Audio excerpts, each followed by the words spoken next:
नमस्कार साथीहरु, टेक्निकल सन्दीप च्यानलमा हजुरलाई स्वागत छ र म Sandeep Malla.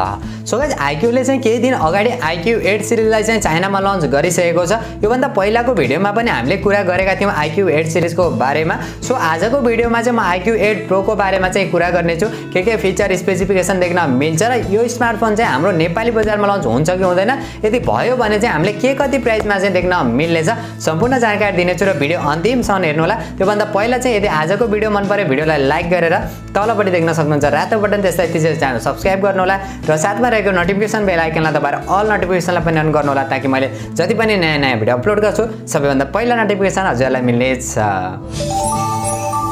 Okay, so guys, अब चाहिँ ढिला नगरी आजको भिडियो सुरु गर्न चाहन्छु र iQoo 8 Pro को बारेमा कुरा गर्ने हो भने सबैभन्दा पहिला चाहिँ म यसको डिजाइन, डिस्प्ले र बिल्ड क्वालिटीबाट चाहिँ सुरु गर्न चाहन्छु।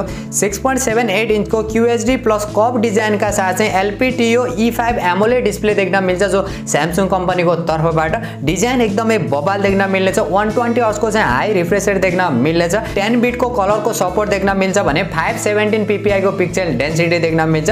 पछाडिपट्टिको डिजाइनको बारेमा कुरा गर्ने हो भने सेम टु सेम हामीले iQoo 7 सिरिज देख्न मिलेको थियो, त्यस्तै नै देख्न मिल्छ। एउटा चाहिँ टेक्सचर फिनिशिङका साथ र अर्को चाहिँ BMW एडिसनका साथ चाहिँ देख्न मिल्छ। तर पनि ओभरअलमा हेर्ने हो भने डिजाइन, डिस्प्ले र बिल्ड क्वालिटी चाहिँ बब्बाले मान्न सकिन्छ। तर यो चोटि भने iQoo 8 सिरिजमा चाहिँ अलिकति चेन्जेस गरेर लन्च गरेको भए चाहिँ अझै एकदमै युनिकनेस चाहिँ हुन्थ्यो। अब यसको डिजाइनलाई हेर्ने हो भने त हामीले same to same iQoo 7 series जस्तै नै लाग्छ। अब यदि हजुरले iQoo 8 सिरिज मध्येको कुनै एउटा फोन किन्नु भएको छ भने हेर्दाखेरि त iQoo 7 सिरिज जस्तै नै देख्छ। त्यसकारणले चाहिँ अलिकति चेन्जेस गरेको भए चाहिँ एउटा प्लस पोइन्ट चाहिँ हुन्थ्यो। र यसको सफ्टवेयरको बारेमा कुरा गर्ने हो भने एन्ड्रोइड 11 ओरिगन OS 11.1 का साथ देख्न मिल्छ। यो चाहिँ चाइनामा मात्रै हो, तर यदि हाम्रो नेपाली बजारमा र इन्डियन मार्केटमा लन्च भयो भने चाहिँ फुन्टस OS 11.1 का साथ चाहिँ हामीले देख्न मिल्नेछ। ओभरअलमा एन्ड्रोइड एक्सपिरियन्स पनि राम्रै देख्न मिल्नेछ। भने यसको प्रोसेसरको बारेमा कुरा गर्ने हो भने यसको सबैभन्दा हाइलाइटेड फिचर भनेको यसको प्रोसेसर रहेको छ, जो एकदमै पावरफुल पनि रहेको छ, जो क्वालकमको स्न्यापड्रेगन 888+ वाला चाहिँ हामीले प्रोसेसर देख्न मिल्छ। 5 नैनोमिटर फेब्रिकेसनमा बनेको छ। 5G को सपोर्ट पनि रहेको छ। LPDDR5 र्याम र UFS 3.1 को चाहिँ स्टोरेज टाइप देख्न मिल्छ। रिड एन्ड राइट को एक्सपिरियन्स पनि बब्बाल देख्न मिल्नेछ। भने 2.99 GHz को चाहिँ Cortex X1 को चाहिँ CPU देख्न मिल्छ भने Adreno 660 को चाहिँ GPU देख्न मिल्छ।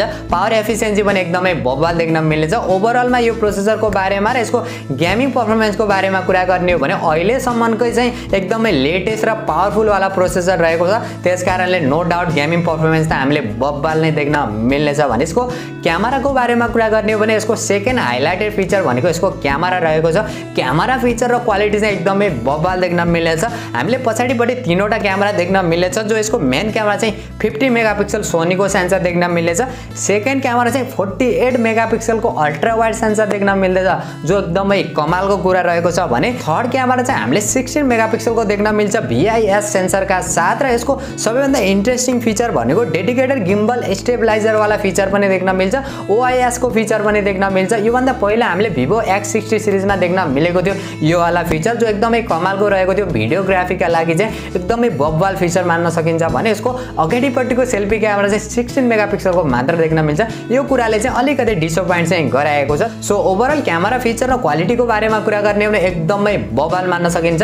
पछाडिबाट भने हामीले 4K र 8K भिडियो रेकर्ड गर्न सकिन्छ। अगाडिबाट भने हामीले 1080 पिक्सलको भिडियो रेकर्ड मात्र गर्न सकिन्छ।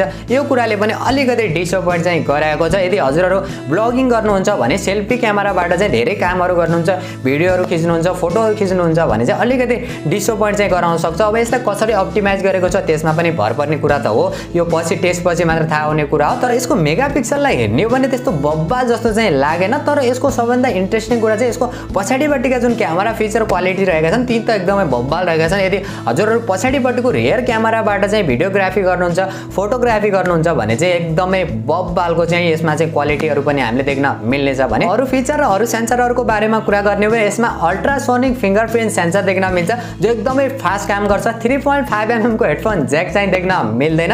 अरू सानातिना फिचर सेन्सरहरू मजाले देख्न मिल्छ। यसमा चाहिँ ड्युअल नानो सिम स्लट देख्न मिल्छ, कुनै डेडिकेटेड माइक्रो SD कार्डको स्लट चाहिँ देख्न मिल्दैन।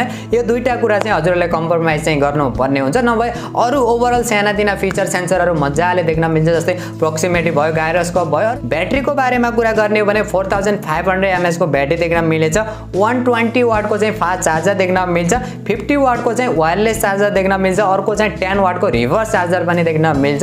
यो चाहिँ चाइनामा लन्च हुँदा चाहिँ हामीले यो देख्न मिलेको छ, तर यदि हाम्रो नेपाली बजारमा या इन्डियन बजारमा लन्च हुँदा चाहिँ यसको चार्जरलाई चाहिँ कम गर्न सक्छ, या 65 वाट या त 67 वाटसम्मको चाहिँ लन्च गर्न सक्छ। अब योभन्दा पहिला iQOO 8 सिरिजमा चाहिँ त्यही देख्न मिलेको थियो।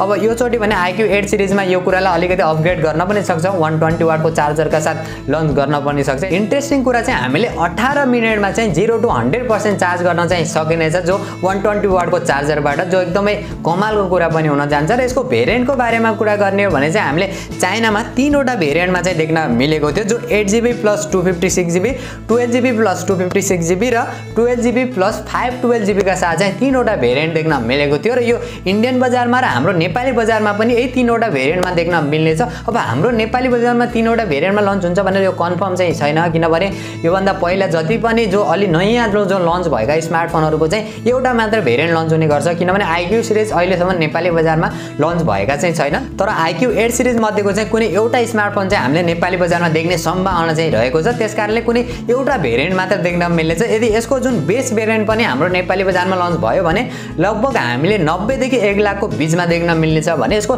सबभन्दा हायर भेरिएन्टवाला यदि लन्च भइहाल्यो भने हामीले 1,20,000 को आसपास चाहिँ देख्न मिल्नेछ। सो गाइस यही थियो iQOO 8 Pro को ओभरअल डिजाइन फिचर र स्पेसिफिकेसन र मेरो पर्सनल ओपिनियनको बारेमा कुरा गर्ने हो। र नेपाल लन्च डेटको बारेमा कुरा गर्ने हो भने यसको नेपाल लन्च डेट भने अहिले कुनै फिक्स चाहिँ भएको छैन। जहाँसम्म मलाई लाग्छ दशैंदेखि तिहारको बीचमा नै हामीले नेपाली बजारमा देख्ने सम्भावना चाहिँ रहेको छ। यो कुनै अफिसियली लन्च डेट चाहिँ होइन, अब एउटा एक्सपेक्टेड मात्रै रहेको छ।